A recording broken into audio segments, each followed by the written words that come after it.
Saving Private Ryan, the Bourne Trilogy, Interstellar.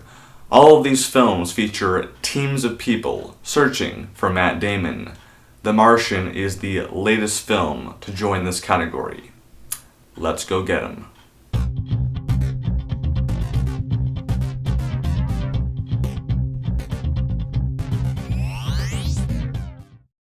The Martian. In my opinion, it's really good. The story follows astronaut Mark Watney. During a mission to Mars, a storm hits and swallows him. Presuming him dead, his crew leaves. Watney then comes to long after they've gone and finds himself alone on Mars.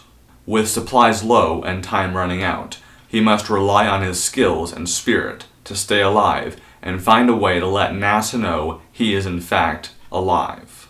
Once he does, it's only a matter of waiting. After I saw this, I thought back on the last few films Scott has made, and the thing I like about him as a director is he's not afraid to make a film that won't do well. If he makes a bad movie, he does not let that crush him. He moves on to the next project, and more often than not, it's better. The last movie he made, Exodus, unfortunately did not do well. But the reality is, films like that have a niche audience, and that audience did not want to see Batman playing Moses. And speaking of casting, that is the ultimate challenge with a film like this, picking the right actor to be left on Mars. They have to be likable and a household name. Look no further than the best friend of the new Batman. Damon is one of my favorite actors, and here he's natural like always. He exudes a very attractive, can-do spirit. I haven't read the book, so I don't know how, if at all, the character is different, but I loved Watney's character. He's like the astronaut version of Steve Irwin. He sees every challenge as an opportunity, and that's refreshing to see because I was expecting to see him brood for like half an hour, depressed by his situation. My guess is Damon and Affleck agreed to let Affleck do that for both of them in Dawn of Justice. Good idea. Visually, Scott knows what he is doing. Even though we're obviously not on Mars, I felt like I was. And that's what Scott does. He takes you on a journey. And one of the best parts of that journey is the running joke about the music. Avengers 2, take note. My favorite scene is the last scene.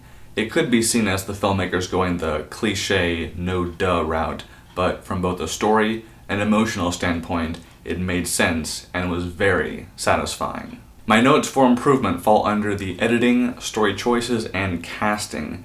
This is one of those Hollywood films that has a lot of very famous people in supporting roles. People like Kristen Wiig and Sean Bean. And given it's them, it's like, give them something to do. Don't just have them show their face and then say one line like, "Houston, we have a problem." I mean, no one says that, but you get the idea. In regard to story choices, Watney at one point sends a message to one of his crew saying, "In the event of my death, please tell my parents." Now, oddly enough, Watney is the only member of his crew without a family, without a wife or kids. Now, obviously, this is not a character requirement, but I do find it odd given how his parents are still alive, and they must know about what's going on with him, that we never see them and explore that dynamic, because it is important. Finally, we have the editing. Scott's go-to guy, Pietro Scalia, did a really good job overall, but there are times when in one shot we see a lot of time condensed. It's sped up. This is of course done for pacing, and I get that, but to me that kind of editing doesn't come off as cinematic. I think for those parts a montage would have been more cinematic, more engaging. My overall feeling is, if you, like me, believe there is no such thing as too much Matt Damon, you're gonna like this movie. I give The Martian 3.5 out of 5 stars.